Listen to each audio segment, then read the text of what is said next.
Halo teman-teman dan Miss Woro yang saya cintai dan hargai pastinya. Jadi pada kesempatan hari ini, saya sebagai siswa kelas 10 Joshua akan mempresentasikan sebuah pelajaran sosiologi ya, mapel sosiologi. Oke, jadi saya akan mempresentasikan sebuah judul yang bernama Lembaga Sosial atau Social Institution. Oke, mari kita langsung saja masuk ke penjelasannya. Jadi begini ya, yang saya ketahui ya, penjelasan untuk lembaga sosial. Lembaga sosial ya atau social institution ya dalam bahasa Inggrisnya itu adalah lembaga yang dimana memiliki sebuah namanya sistem ya, sistem norma, nilai ya dan aturan ya, rules yang mapan ya, yang dibentuk masyarakat ya untuk mengatur perilaku, memenuhi kebutuhan hidup pokok serta menciptakan ketertiban dan keharmonisan ya, pastinya sosial ya. Ia bukan sekedar bangunan fisik ya, bukan untuk membangun fisik ya, melainkan ya tatanan pola perilaku yang diterima secara bersama itu. Oke, lanjut. Ya, di lembaga sosial ada lembaga keluarga. Oke, yang saya ketahui, lembaga keluarga itu berarti di situ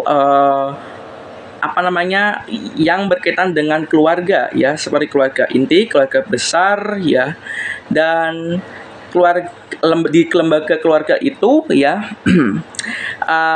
adalah lembaga keluarga dengan unit sosial ya terkecil ya dalam masyarakat yang terbentuk melalui ikatan ya, pernikahan ya, darah atau adopsi ya.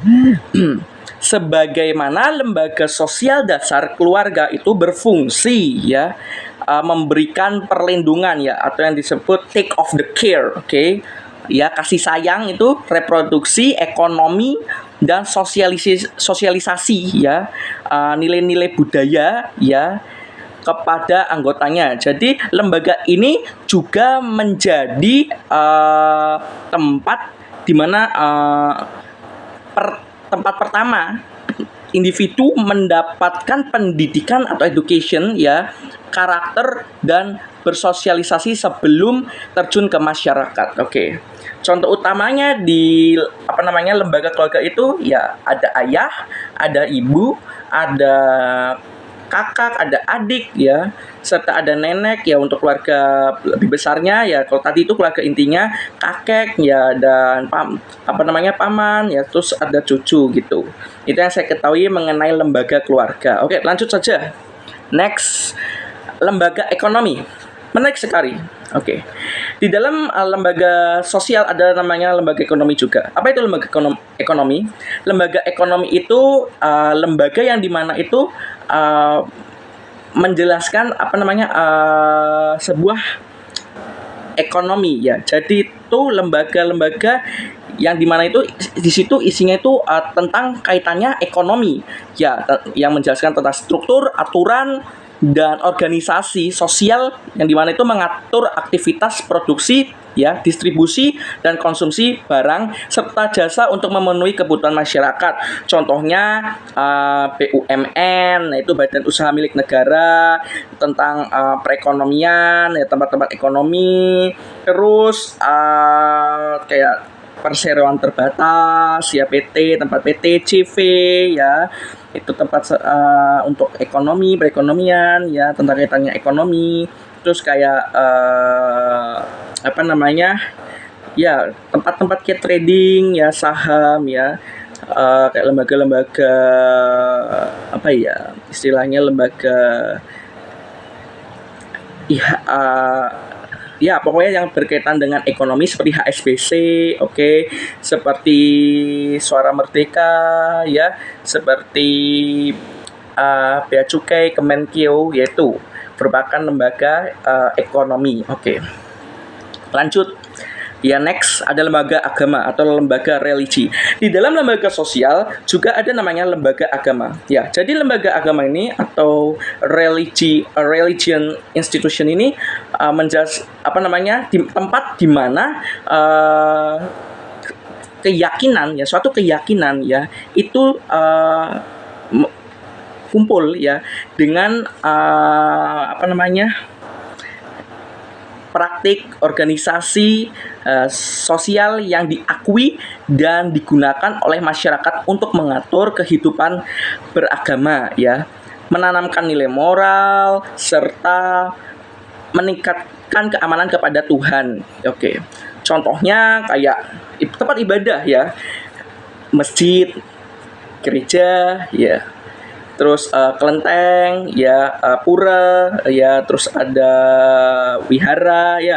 Contohnya kayak masjid ya untuk beribadah, tempat Islam ya untuk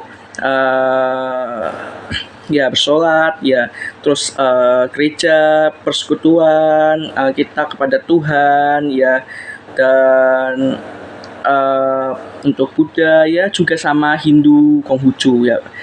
Pokoknya ini merupakan kaitannya tentang lembaga agama ya. Oke, kita lanjut. Lembaga pendidikan ini paling menarik. Di dalam lembaga sosial terdapat sebuah namanya lembaga pendidikan atau yang juga disebut education institution. Tadi saya sudah bahas juga ada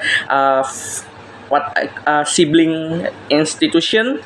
Oke, terus ada economic institution, ada religion institution, dan sekarang education institution.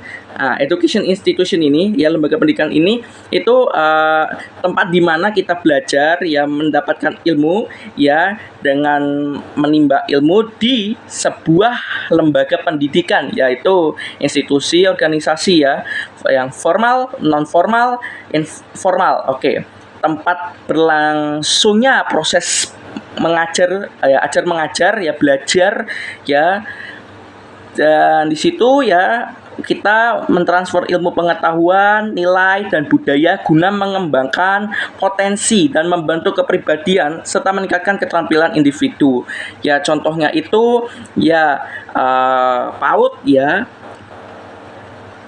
terus SD ya, TK, SD ya, SMP, SMA ya, terus les kursus juga bisa, dan universitas yang terutama itu ya, karena itu tempat di mana kita belajar memasuki dunia lebih atas ya, dalam dunia pendidikan, dan kita bisa mencetak ya, bisa menjadi orang-orang yang sukses ya, dengan mencetak sarjana-sarjana yang berpendidikan tinggi ya. Di situ juga terdapat organisasi perkumpulan yang dimana itu memberikan penyuluhan, memberikan pengetahuan ke depannya, wawasan ya, serta memberikan ya dedikasi lah ya, karena itu merupakan lembaga pendidikan ya, bagi universitas itu yang paling utama. Oke, lanjut. Ada lembaga politik ya. Di dalam lembaga sosial ya, ada namanya lembaga politik atau yang disebut dalam bahasa Inggrisnya politic institution. Politic institution ini ya merupakan lembaga yang dimana itu di situ terdapat sebuah politik ya. Ya, contohnya itu DPR ya, Dewan Perwakilan Rakyat, tempat di mana suara-suara kita itu tersampaikan ya, untuk mendengar suara-suara kita, aspirasi kita. DPRD itu untuk yang daerah ya, Dewan Perwakilan Daerah, DPD maksudnya. Terus MA, Mahkamah Agama ya, Mahkamah Agung ya. Terus MK, Mahkamah Konstitusi. Terus tempat partai ya, partai-partai ya, seperti ya semacamnya banyak ya partai itu. Terus ada tempat gubernur, presiden ya, itu tempat yang dimana itu merupakan lembaga politik ya. Oke, kita lanjut ya. Ini kesimpulannya, the conclusion is lembaga sosial itu sistem terstruktur ya, ada sistem terstruktur dari nilai, norma, dan pola perilaku yang mengatur kehidupan masyarakat untuk memenuhi kebutuhan dasarnya, menjaga keteraturan, dan mencapai tujuan bersama seperti keluarga, pendidikan, agama, ekonomi, ya, serta pemerintahan yang memiliki ciri khasnya, ya, seperti aturan, simbol, dan perangkat untuk berfungsi secara harmonis dan berkelanjutan serta terus beradaptasi, ya, adaptation it dengan tantangan zaman, ya, with the challenging, ya, of era, ya. We solve past it, we can do it. Oke. Itu teman-teman. Oke. Ya, sampai sini saja mengenai lembaga sosial. Mungkin saya ada salah dalam perkataan, dalam penyampaiannya dan pengucapannya, tetapi ini menjadikan sebuah pemikiran, ya, bagaimana kita mengetahui tentang lembaga-lembaga sosial tersebut. Karena kedepannya kita nanti akan berada di lingkungan masyarakat yang majemuk, pastinya masyarakat yang beragam, the diversity of people, dengan memiliki karakteristik masing-masing. Jadi di lembaga sosial ini kita harus bisa mencari mana yang baik, mana yang buruk, dan kita harus bisa memilahnya, ya. Disinilah pengetahuan, edukasi yang dimana sangat penting bagi kedepannya. Inilah mengapa kita terus mendapat pendidikan yang layak. Kita berusaha, kita belajar, ya, because in the future, ya, nanti ke depannya, di masa depan, lembaga sosial ada penentu jembatan kita, ya. Kita pergi ke lembaga yang terbaik dan kita mendapatkan wawasan, ya, dari pendidikan yang terbaik, dan kita akan menjadi pemenang, dan artinya kita sukses. Oke. Itu saja. Kalian, ya, semoga sehat selalu, ya, dan jangan lupa terus semangat, ya, spirit. Oke. Goodbye.